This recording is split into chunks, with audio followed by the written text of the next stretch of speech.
Bom dia a todos.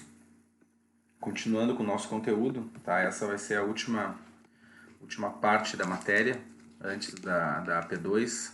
Provavelmente essa matéria não entre na AP2, tá? A matéria da AP2 vai ser até a matéria da aula passada, de limiares ventilatórios. Então assim, ó, essa aula eu resolvi fazer ela gravada, vai ser uma aula um pouco mais enxuta, uma aula um pouco mais, porque eu estou começando a parte de sistema cardiovascular e exercício com vocês. Tá? Então eu vou dar hoje basicamente uma breve revisada na parte de sistema cardiovascular e começo a falar de algumas adaptações. Tá? E daí a aula que vem eu vou fazer uma revisão da matéria da AP2. Tá? Na aula que vem a gente faz a revisão e eu libero a AP2 para vocês. Tá? No mesmo molde que foi a AP1, ou seja, vocês têm 6 dias para fazer essa prova. E a partir da outra semana, após a AP2, a gente continua em sistema cardiovascular, depois do feedback da prova. Tá? Então vamos lá, gente.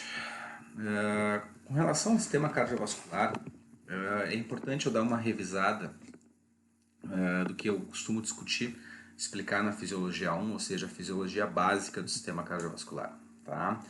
E quando a gente se refere a sistema cardiovascular, a gente tem que entender o que está dito nesta palavra. Cardiovascular se refere a um sistema que é composto principalmente pelo coração e uma rede tubular, que são os vasos sanguíneos.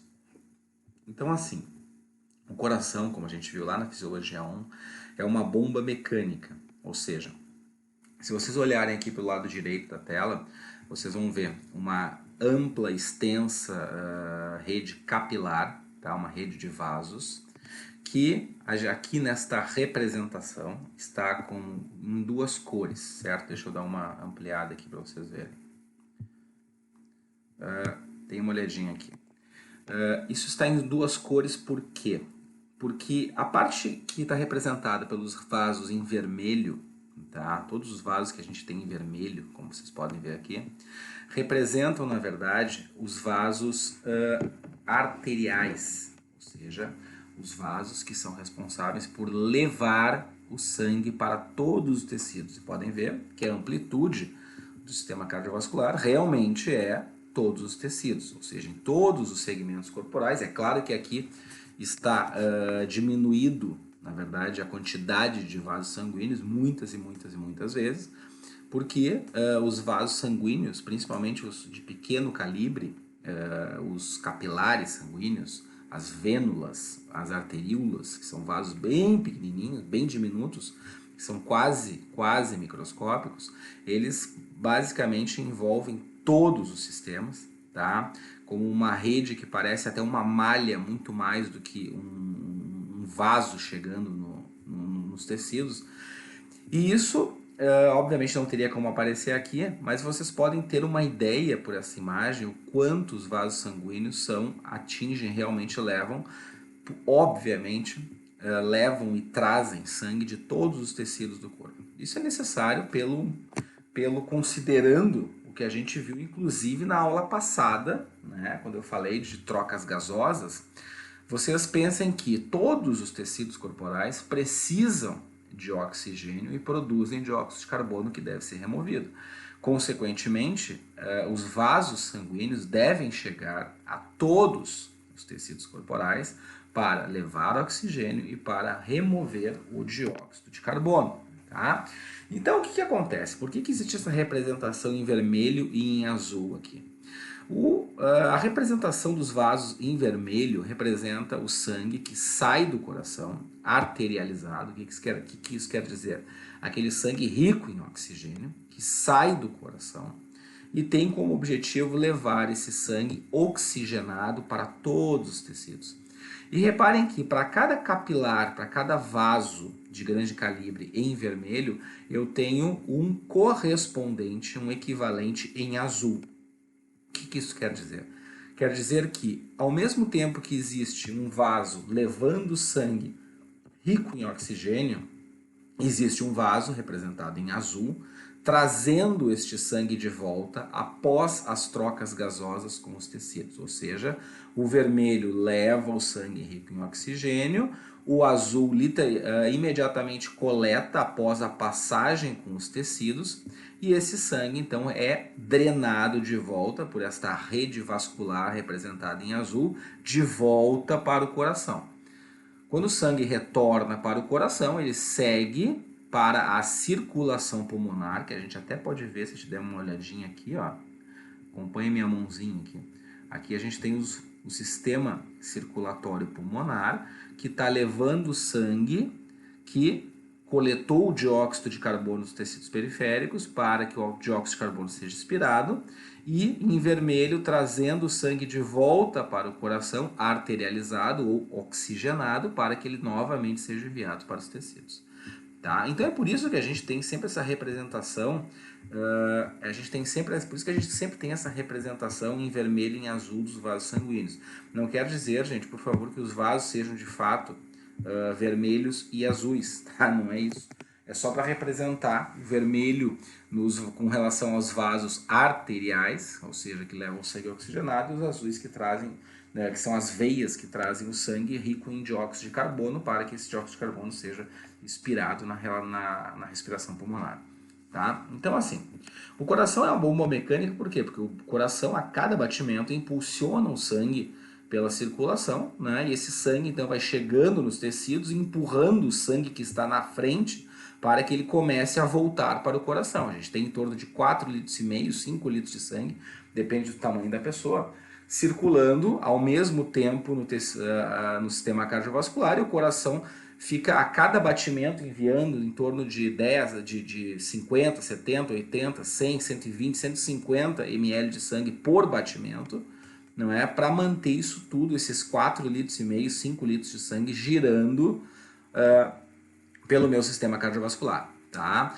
A quantidade de sangue ejetada pelo coração e a um número de vezes que o coração bate por minuto reflete, primeiro, a necessidade dos tecidos periféricos, a necessidade dos tecidos no momento que eu me encontro. Se eu, obviamente, passar de uma situação de repouso para exercício físico, a quantidade de sangue ejetada por minuto tem que aumentar. Este sangue ejetado por minuto, eu chamo isso de débito cardíaco, ou seja, é a quantidade de sangue que o coração ejeta por batimento cardíaco, multiplicado pelo número de vezes que o coração vai bater por minuto. Isso é o débito cardíaco. Isso aumenta progressivamente quanto maior for a demanda metabólica dos tecidos. Olhando essa imagem, a gente entende que a principal função do sistema circulatório é a função de transporte, não é?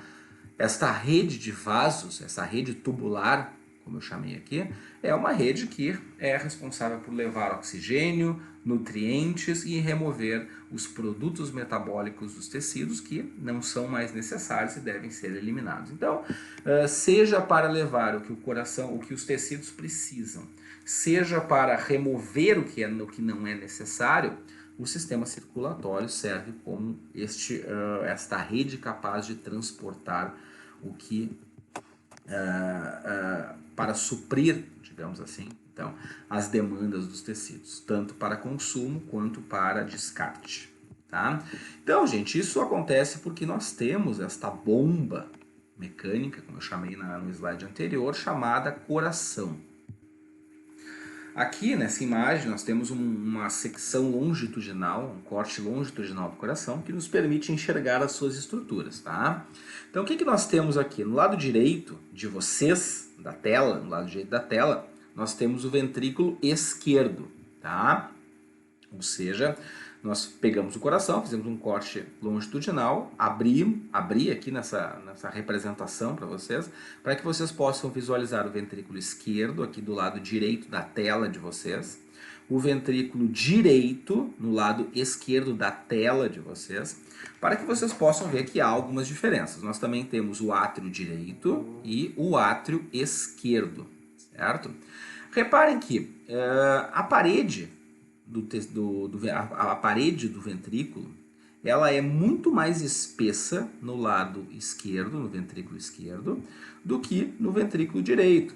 Por que isso acontece? Porque o ventrículo esquerdo é responsável por enviar o sangue para toda a circulação. Vejam tudo isso aqui de novo. Imagina enviar o sangue, que está cada vez, cada batimento ejeta lá uma quantidade de 80, 90, como eu disse, 100 ml de sangue, que vai empurrando o sangue que já está na circulação, para manter tudo isso circulando, não é? Então, a cada batimento cardíaco, o ventrículo esquerdo faz muita força para enviar sangue para tudo isso, não é?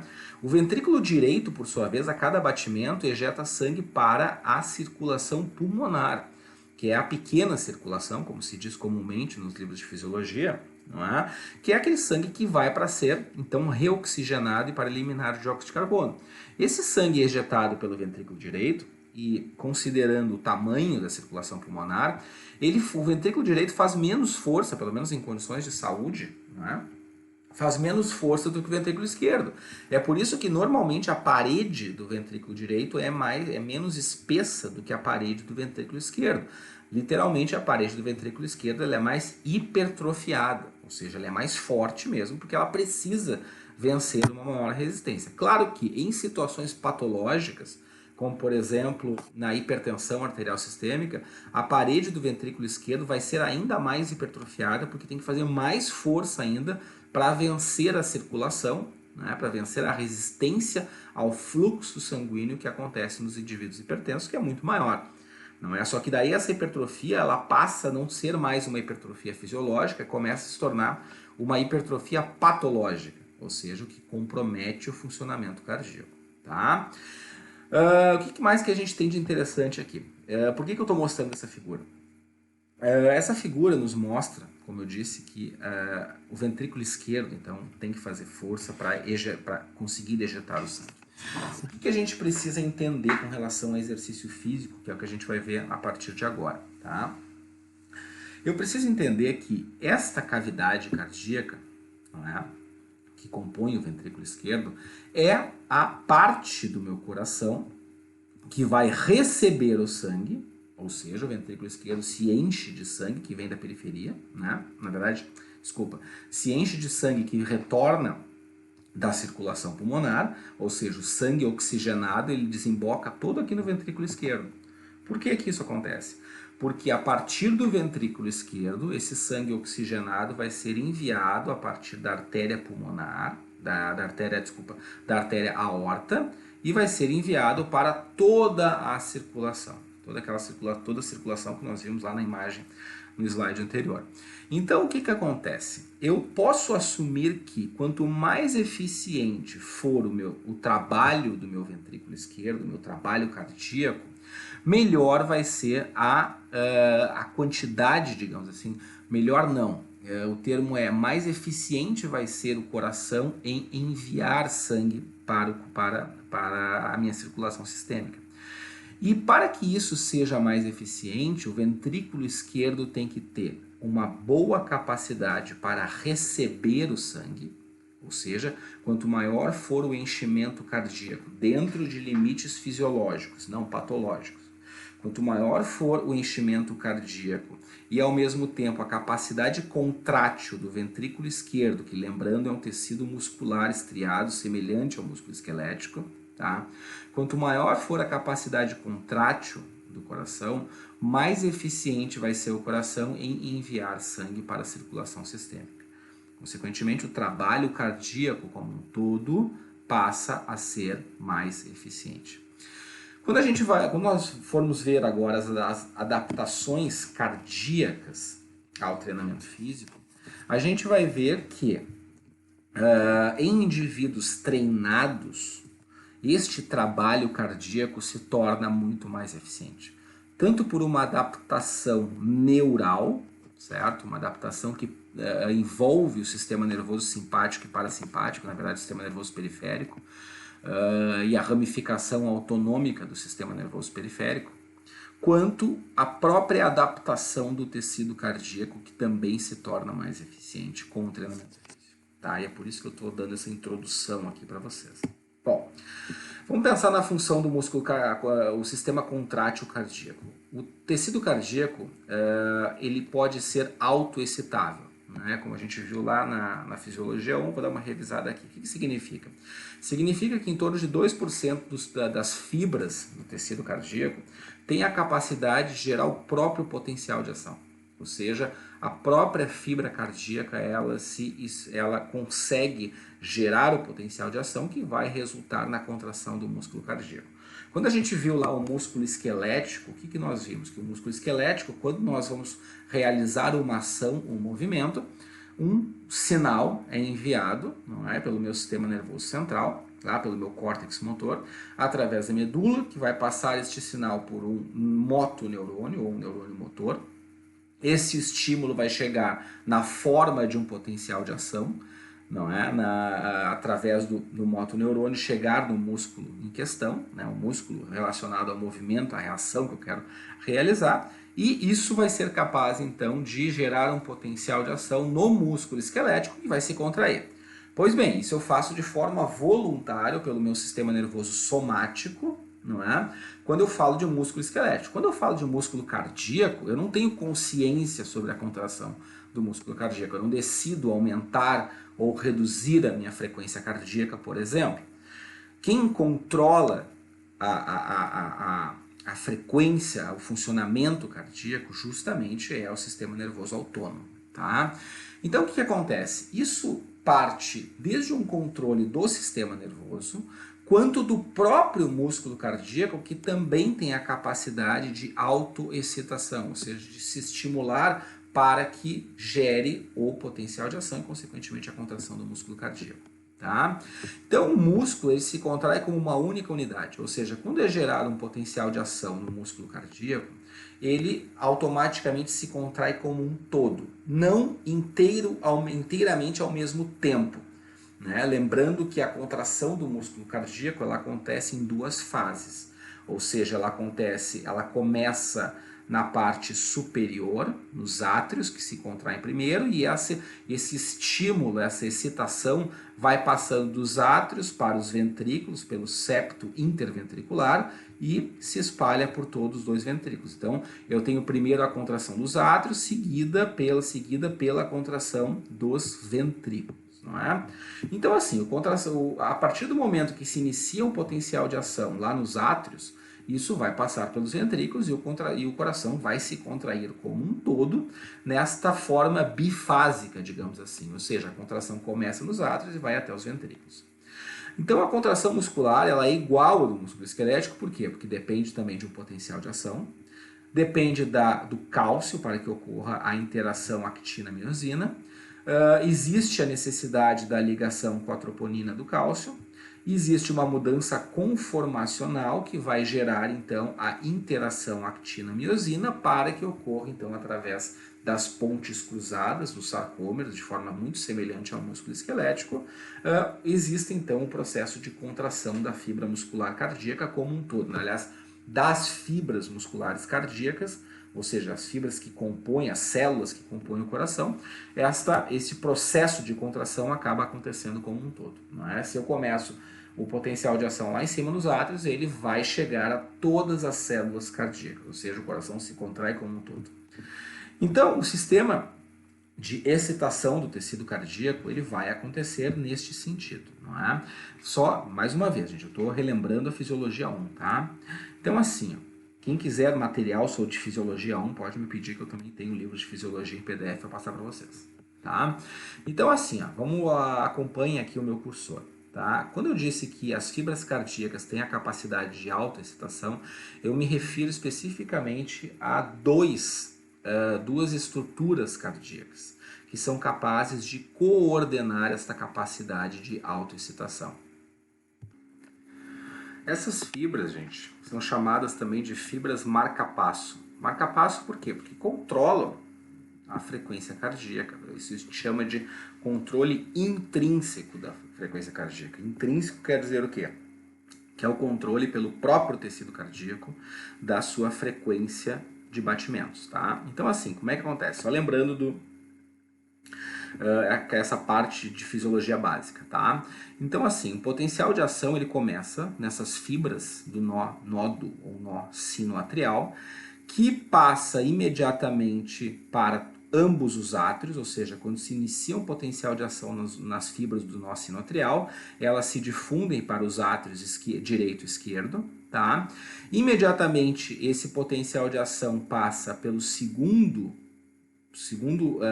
segundo nível de fibras marca-passo, que é o nó átrio-ventricular. Átrio-ventricular por quê? Porque se localiza entre os átrios e os ventrículos, tá? E o potencial de ação inicia-se, então, ou melhor, continua se propagando a partir do nó átrio-ventricular, e a partir do momento que sai do nó átrio-ventricular, este potencial de ação ele vai se difundindo para os ventrículos, agora chegando num segundo tipo de fibras que compõe o fascículo atrioventricular, também chamado de feixe de His. E a partir do momento que este potencial de ação vai se difundindo agora já aqui pelo tecido ventricular, reparem que este potencial de ação vai se espalhando através dessas fibras nervosas, tá? Com capacidade de condução deste impulso elétrico. Esse potencial de ação vai se difundindo até que se espalhe pelo ventrículo esquerdo e pelo ventrículo direito, que começam então o processo de contração através dessas fibras ventriculares chamadas de fibras de Purkinje, tá? Ou seja, quando a gente fala de potencial marca-passo cardíaco, a gente se refere então a esse processo que se inicia nos átrios, vai se difundindo para os átrios, passa pelo nó atrioventricular, que vai ser levado então para os ventrículos e os ventrículos se contraem. E é exatamente por essa lógica que os átrios se contraem primeiro que os ventrículos. Isso tem uma função fisiológica clara. Quando os átrios se contraem, eles se contraem para enviar o sangue para o ventrículo direito e para o ventrículo esquerdo. Ou seja, eu preciso que haja a contração atrial primeiro para que eles possam despejar o sangue nos ventrículos e, a partir daí, então, o sangue vai ser ejetado a partir do ventrículo direito para a circulação pulmonar e a partir do ventrículo esquerdo para a circulação sistêmica pela artéria aorta, tá? Então, assim, a questão é que este sistema é o controle intrínseco da frequência cardíaca, ou seja, o próprio coração regulando a sua frequência cardíaca. Mas existem fibras, estava aqui alguns slides abaixo, tá? Reparem que saindo da minha medula, tá? Eu tenho um outro sistema de controle, como eu disse para vocês, sobre o funcionamento do coração. Eu tenho, conforme eu mostrei lá no slide anterior, não é o controle intrínseco, e aqui eu tenho o controle extrínseco. Por que é extrínseco? É um controle que vem de fora, tá? Então assim, reparem que aqui eu tenho dois tipos de fibras que saem da medula, ou seja, são fibras nervosas que controlam através do sistema nervoso periférico a frequência cardíaca, ou seja, influenciam na frequência cardíaca, assim como o controle intrínseco. O controle extrínseco parte diretamente do sistema nervoso central, tá? Então eu tenho basicamente dois tipos de fibras, tá? Aqui representado nesse azul escuro, eu tenho as fibras do sistema nervoso parasimpático, não é? Através do nervo vago, bem aqui em cima, tá? Onde eu estou passando o meu cursor aqui. Embaixo eu tenho representadas as fibras do sistema nervoso simpático. Lembrando um pouquinho da parte do sistema nervoso periférico, sistema nervoso autônomo, lembrem que as fibras simpáticas descarregam noradrenalina e a noradrenalina tem um efeito sobre o tecido cardíaco de aumentar a frequência cardíaca e reduzir o tempo, digamos assim, entre batimentos, ou seja, aumenta o número de batimentos por minuto, certo? Ao mesmo tempo, o sistema nervoso simpático, pela liberação da noradrenalina enquanto neurotransmissor, também é capaz de aumentar a força de contração do tecido cardíaco. Ou seja, pelo estímulo do sistema nervoso simpático se aumenta a frequência cardíaca e a força de contração, o que resulta também em maior quantidade de sangue ejetada até determinada quantidade de batimentos por minuto. Por sua vez, o sistema nervoso parasimpático, está aqui representado nessas fibras mais escuras, o sistema nervoso parasimpático se opõe ao sistema nervoso simpático.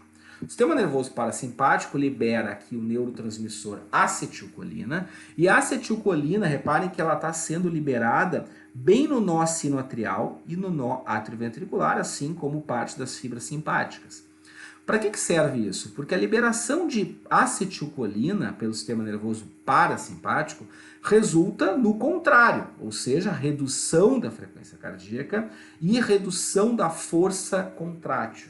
Então, se a gente for pensar, qual que está mais ativo no exercício físico? O simpático ou o parasimpático? Se o simpático aumenta a frequência cardíaca e força de contração, então o sistema nervoso simpático fica mais ativo no exercício físico, enquanto o sistema nervoso parasimpático é mais ativo na situação de repouso. Uma das adaptações ao treinamento físico é justamente um aumento do tônus parasimpático em repouso. E é por isso que no repouso a gente tem indivíduos treinados têm uma frequência cardíaca mais baixa do que o indivíduo não treinado. Ou seja, isso mesmo. O indivíduo treinado tem uma frequência cardíaca mais baixa em repouso do que o indivíduo não treinado. Por quê? Porque no indivíduo treinado, o sistema nervoso parasimpático é mais ativo, consequentemente a frequência cardíaca vai ser mais baixa, o que mostra um trabalho cardíaco muito mais eficiente. Por quê? Porque uma menor quantidade de batimentos é suficiente para suprir as demandas teciduais. Tá? Então, assim, guardem essa informação e o que a gente viu até agora com relação à fisiologia básica, e vamos começar a falar um pouquinho de uma forma de se avaliar o funcionamento do tecido cardíaco. Tá? Dê uma olhadinha aqui nesse slide. Bom, quando a gente pensa em volumes cardíacos, quando a gente pensa em funcionamento cardíaco, a gente tem que conhecer alguns conceitos. Tá? Um primeiro deles, frequência cardíaca. O que significa a frequência cardíaca? A frequência cardíaca é a quantidade de vezes que o coração bate por minuto, certo? Bom, isso todo mundo sabe. Com relação a volume sistólico, o que significa o volume sistólico? Volume sistólico, gente, é a quantidade de sangue ejetada pelo coração por batimento. Cada vez que o coração se contrai, determinada quantidade de sangue ou determinado volume sanguíneo é ejetado pelo ventrículo esquerdo, assim como o ventrículo direito, e esta quantidade de sangue ejetada pelo ventrículo esquerdo é considerado, o que determina o volume sistólico. E o que vai influenciar o volume sistólico? Primeiro, o volume diastólico. O que significa volume diastólico? Gente, sístole ou volume sistólico, sístole se refere à contração do músculo cardíaco. Ou seja, a sístole se refere ao momento da ejeção do sangue. Quando o coração ejeta sangue, a gente diz que ele está tendo uma sístole, ou seja, ele está se contraindo para ejetar sangue. A diástole se refere ao relaxamento do tecido cardíaco. A diástole é o momento onde o coração vai se encher de sangue. Ou seja, o tecido muscular relaxa, entra em repouso e ele é preenchido com sangue. O sangue que está sendo ejetado pelo átrio, certo? Então o que acontece? Quanto maior for o enchimento cardíaco, quanto maior for o volume diastólico, o volume da diástole, né? Ou seja, todo o sangue que está preenchendo o ventrículo, mais sangue eu vou ter disponível para a sístole. Então, quanto mais o coração se encher de sangue, mais sangue eu tenho disponível para ser ejetado. Então, eu digo que o volume de sangue que será ejetado na sístole, o volume sistólico, depende da quantidade de sangue que está enchendo o coração. Ou seja, o volume sistólico depende diretamente do volume diastólico, do volume de enchimento. Do volume sistólico também depende da capacidade contrátil do tecido cardíaco. Se o tecido cardíaco está mais cheio e a força contrátil é grande, mais sangue será ejetado. Então, o volume sistólico também depende da força contrátil do tecido cardíaco. Finalmente, o volume sistólico também depende da resistência que vai ser imposta à ejeção do sangue. Ou seja, se o ventrículo esquerdo precisa fazer mais força para ejetar o sangue, porque a resistência dos vasos sanguíneos é maior, isso vai diminuir o volume sistólico, não é? Ou seja, se a resistência periférica for menor, o sangue consegue fluir mais facilmente pelos capilares, pelos vasos de resistência. Consequentemente, o coração tem que fazer menos força e o volume sistólico vai ser maior. Então, quanto maior for a resistência imposta ao fluxo sanguíneo, a ejeção do sangue durante a sístole, menor vai ser o volume sistólico. Quanto menor for a resistência, ou seja, quanto mais facilmente o sangue flui pelos vasos de resistência, pelos capilares, pelas arteríolas, pelas vênulas, maior vai ser o meu volume sistólico. Então, o volume sistólico depende da capacidade de enchimento cardíaco, que é o volume diastólico, da força de contração do tecido cardíaco, da contratilidade, e da resistência que vai ser imposta à ejeção do sangue pela contração do ventrículo. Tá? Então, revisando, quanto maior volume diastólico, maior volume sistólico, tá? Em condições de saúde, tá? Na doença é outra coisa. Quanto maior for a força contrátil, maior vai ser o volume sistólico. Quanto menor for a resistência imposta à rejeição do sangue, também maior vai ser o volume sistólico, tá? Então, quando eu penso em débito cardíaco, eu tenho esta equaçãozinha aqui. O débito cardíaco o débito cardíaco significa a quantidade de sangue ejetada pelo coração por minuto. Se o débito cardíaco é a quantidade de sangue ejetada pelo coração por minuto, isso significa o quê? Que o débito cardíaco depende de dois fatores. O primeiro deles, frequência cardíaca, ou seja, se o coração bate mais vezes por minuto, ele tende a aumentar o débito cardíaco. O débito cardíaco também depende do volume sistólico, não é? Da segunda variável que eu vi aqui. Então, quanto mais sangue o coração consegue ejetar por batimento, ou seja, quanto maior o volume de sangue ejetado durante a sístole, maior vai ser o débito cardíaco. Então, o débito cardíaco, em situações de exercício, vai aumentar a frequência cardíaca, vai aumentar o volume sistólico, consequentemente, multiplicando a frequência cardíaca pelo volume sistólico, eu vou ter um maior débito cardíaco. Tá? Então, revisando, débito cardíaco é a quantidade de sangue ejetada pelo coração por minuto. Eu obtenho este valor multiplicando o número de vezes que o coração vai bater por minuto pela quantidade de sangue ejetada por batimento, certo? Multiplicando um pelo outro, eu vou ter, então, o valor do meu débito cardíaco, tá? Pois bem, vamos ver agora do que depende este volume diastólico aqui, ou seja, a quantidade de sangue que vai encher o coração. Quando o coração relaxa, o ventrículo esquerdo, se enche de sangue.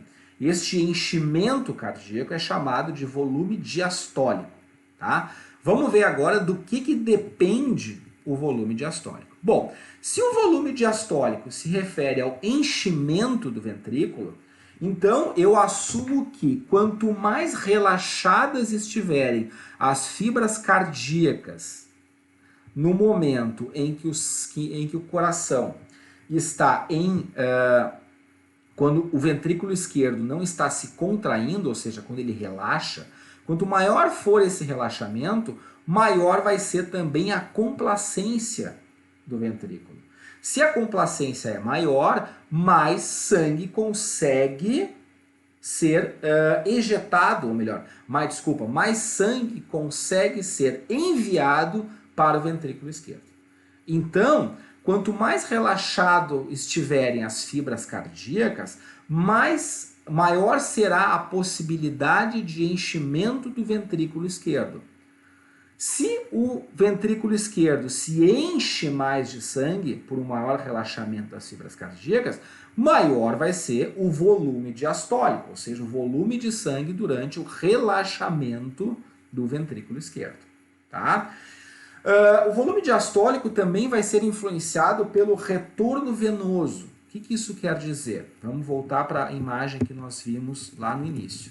Tá? Eu mostrei para vocês aqui que aqui está o ventrículo direito e aqui está o ventrículo esquerdo, certo? O volume diastólico se refere à capacidade de enchimento do ventrículo esquerdo. Não é? Isso quer dizer o quê? A quantidade de sangue que está sendo despejada aqui no ventrículo esquerdo. Quanto mais o ventrículo esquerdo se enche, maior é a quantidade de sangue que ele tem para ejetar o sangue. Não é? Ou seja, maior vai ser o volume sistólico que a gente viu antes. Beleza. Para que o ventrículo esquerdo seja mais preenchido, ou seja, tem um maior volume diastólico, mais sangue deve entrar. Não é? A isso se refere o volume diastólico. Pois bem, a gente sabe que essa quantidade de sangue que vai preencher o ventrículo esquerdo depende da quantidade de sangue que está chegando no tecido cardíaco. Ou seja, a quantidade de sangue que está voltando da circulação periférica, que vai passar pelo átrio direito, que vai ser despejado no ventrículo direito. Esse ventrículo direito vai ejetar este sangue que está chegando da periferia para a circulação pulmonar, para que esse sangue seja reoxigenado, e esse sangue retorna através das veias pulmonares para ser ejetado no átrio esquerdo e do átrio esquerdo para o ventrículo direito, para o ventrículo esquerdo. Então, quanto mais sangue chegar da circulação no coração para ser reoxigenado, mais sangue vai preencher o ventrículo esquerdo para ser enviado para a circulação sistêmica pela artéria aorta. Então, de novo, o sangue retorna da circulação, né, após as trocas gasosas, para o átrio direito. Este sangue que está chegando totalmente vai ser despejado no ventrículo direito. A partir do ventrículo direito, este sangue vai ser ejetado pela artéria pulmonar para a circulação pulmonar, os pulmões, né? Vai ser ejetado para os dois pulmões. Nos pulmões, esse sangue vai ser reoxigenado e vai ser enviado de volta para o coração, para o átrio esquerdo, através das veias pulmonares. Esse sangue que retornou dos pulmões, ou seja, o sangue reoxigenado, vai ser enviado pelo átrio esquerdo para o ventrículo esquerdo e a partir do ventrículo esquerdo ele vai ser então ejetado novamente para a circulação sistêmica pela artéria aorta. Então, o que acontece? O meu volume diastólico, ele vai ser influenciado pelo enchimento, pelo relaxamento das fibras ventriculares, ou seja, da capacidade de permitir que o átrio esquerdo despeje o sangue no ventrículo esquerdo, e pelo retorno venoso, ou seja, o sangue que está voltando da circulação sistêmica, está voltando para o tecido cardíaco, para ser então enviado para a circulação pulmonar e ser novamente ejetado pelo ventrículo esquerdo. Ou seja, quanto mais sangue retorna para o coração, maior é a quantidade de sangue que vai ser despejada no ventrículo esquerdo no momento de relaxamento das fibras cardíacas, consequentemente, maior vai ser o volume diastólico. Tá? Volume diastólico se refere ao volume de enchimento das fibras, enchimento do ventrículo esquerdo no momento do relaxamento das fibras cardíacas. O volume sistólico se refere ao volume de sangue ejetado na contração do ventrículo esquerdo. Tá? A questão é que este volume diastólico, ou seja, o volume de enchimento cardíaco, vai, obviamente, influenciar a quantidade de sangue que vai ser ejetada. Então, eu digo que o volume sistólico é influenciado pelo volume diastólico, ou seja, pelo quanto o coração está se enchendo de sangue. Tá? Quando a gente fala, indo agora para o último tópico aqui, da questão do funcionamento cardíaco. Quando a gente fala de funcionamento cardíaco, de eficiência do trabalho cardíaco, a gente tem esse último parâmetro aqui, que vai ser bem importante quando a gente for discutir lá treinamento físico em populações especiais, que agora vai ter uma disciplina só para isso. O chamado volume de ejeção, fração de ejeção. A fração de ejeção se refere à eficiência no trabalho cardíaco, que é determinada por estes volumes aqui que eu descrevi para vocês. Ou seja, a fração de ejeção é uma relação do volume sistólico, ou seja, da quantidade de sangue ejetada por batimento, dividida pelo volume diastólico, ou seja, o volume de enchimento cardíaco.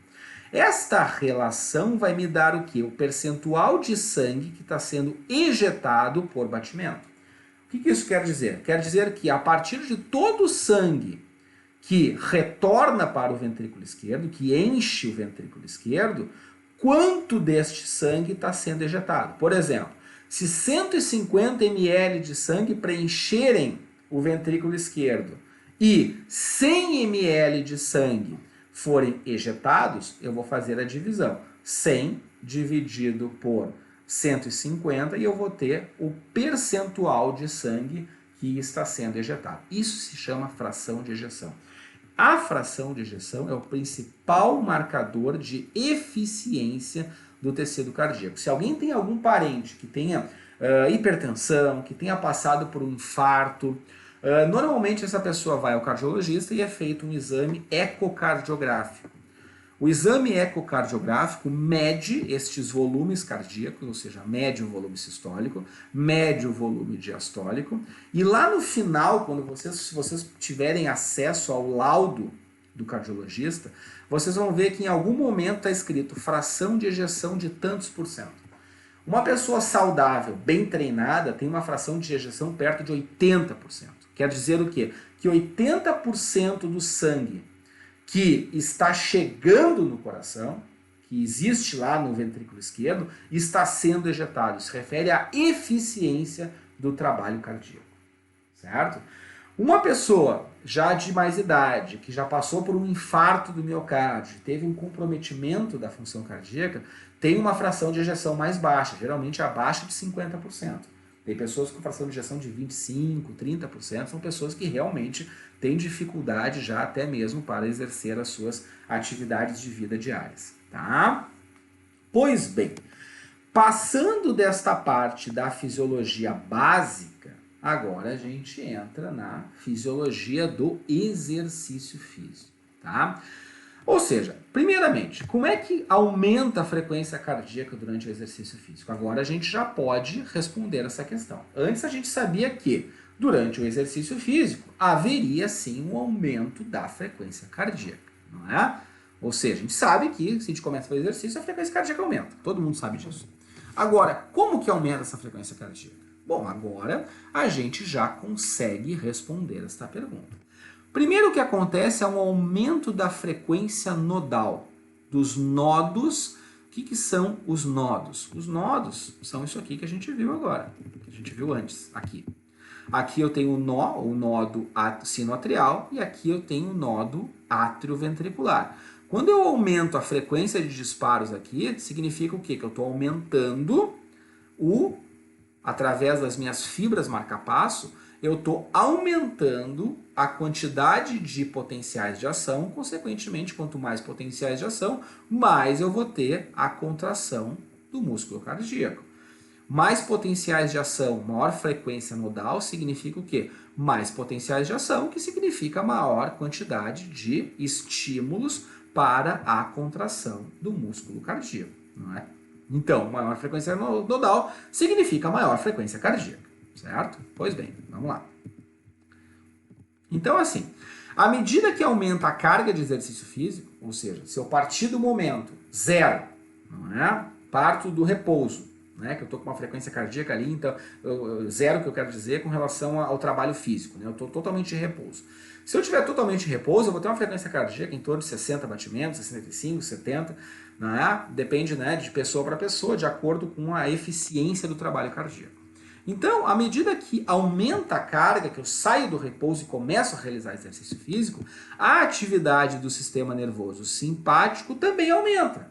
Lembrando que o sistema nervoso simpático é responsável por estimular diretamente no nó sinoatrial, no nó atrioventricular e diretamente no ventrículo esquerdo, o aumento do disparo de potenciais de ação, ou seja, o sistema nervoso simpático libera noradrenalina no tecido cardíaco que aumenta a frequência nodal, aumenta a quantidade de disparos de potenciais de ação, consequentemente vai aumentar a frequência cardíaca. Porém, no exercício físico tem mais um fator. Ao mesmo tempo que a atividade do sistema nervoso simpático aumenta, existe uma diminuição do sistema nervoso parasimpático, que, como a gente viu aqui, o sistema nervoso parasimpático inibe a frequência cardíaca, liberando acetilcolina lá no meu nó sinoatrial e no meu nó atrioventricular. Consequentemente, o sistema nervoso parasimpático, diminui a minha frequência nodal. Então, o que acontece no exercício físico? Se aumenta a atividade simpática, com liberação de noradrenalina, e se diminui a atividade parasimpática, com a liberação de acetilcolina. Então, se eu aumento o estímulo simpático, que tem como característica aumentar a frequência cardíaca, e diminuo o estímulo parasimpático, que tem como característica reduzir a frequência cardíaca, automaticamente isso vai fazer com que haja um aumento da minha frequência cardíaca. Então, o que eu tenho? Revisando. Eu tenho um aumento da minha frequência nodal durante o exercício, ou seja, do meu potencial marca-passo. Eu tenho um aumento da atividade simpática e redução da atividade parasimpática. E eu tenho ainda um terceiro fator, que é a liberação de catecolaminas. Catecolaminas, lembrando, significa adrenalina e noradrenalina, na própria corrente sanguínea. Ou seja, lá na minha glândula suprarrenal, acontece também uma maior liberação de adrenalina e noradrenalina, que, aumentando a quantidade de noradrenalina circulante, né, ou seja, aumentando a quantidade de noradrenalina na circulação sanguínea, eu vou ter o quê? Aumento da minha frequência cardíaca. Estes três fatores são determinantes para que, conforme eu aumento a minha carga de exercício físico, eu vou aumentar também a minha frequência cardíaca. É isto que leva ao aumento da frequência cardíaca durante o exercício, e isto é amplamente influenciado pelo treinamento físico. Ou seja, o treinamento físico vai ser capaz de influenciar tanto o aumento da frequência cardíaca durante o exercício físico, quanto a frequência cardíaca de repouso. Tá? Pois bem, agora a gente entra exatamente na parte de exercício físico e treinamento físico. A gente tem que ter este conhecimento de fisiologia básica para eu poder entender a fisiologia do exercício físico no sistema cardiovascular. Tá? Pois bem, então assim, na aula que vem, tá? Eu sei que eu acabei falando um monte de coisa hoje, essa parte de fisiologia básica acaba sendo bastante matéria. Então, a partir da aula que vem, a gente entra na parte de sistema cardiovascular, exercício físico e treinamento físico, certo? Então, assim, para a AP2, para a prova da semana que vem, não cai essa parte do sistema cardiovascular. Cai até o que nós vimos de limiares ventilatórios na aula passada, certo? Esta matéria que eu estou passando hoje já é para a avaliação semestral, né? Para AS, que vai ser lá no final do semestre, tá? Então, assim, a matéria da prova é até a matéria vista na aula passada, e hoje eu comecei a parte de sistema cardiovascular fazendo essa revisão aqui de fisiologia básica e começando a falar um pouquinho sobre exercício físico, tá? Então, vejo todos na semana que vem. Na aula que vem nós vamos ter ao vivo a revisão para a prova. É importante que todos participem, porque é uma matéria que eu sei que não é nada fácil, né? A parte de limiares ventilatórios, principalmente a parte de limiares ventilatórios. E essa matéria, então, de hoje, né, é uma matéria a menos para cair na prova, que já tem bastante coisa para a gente ver.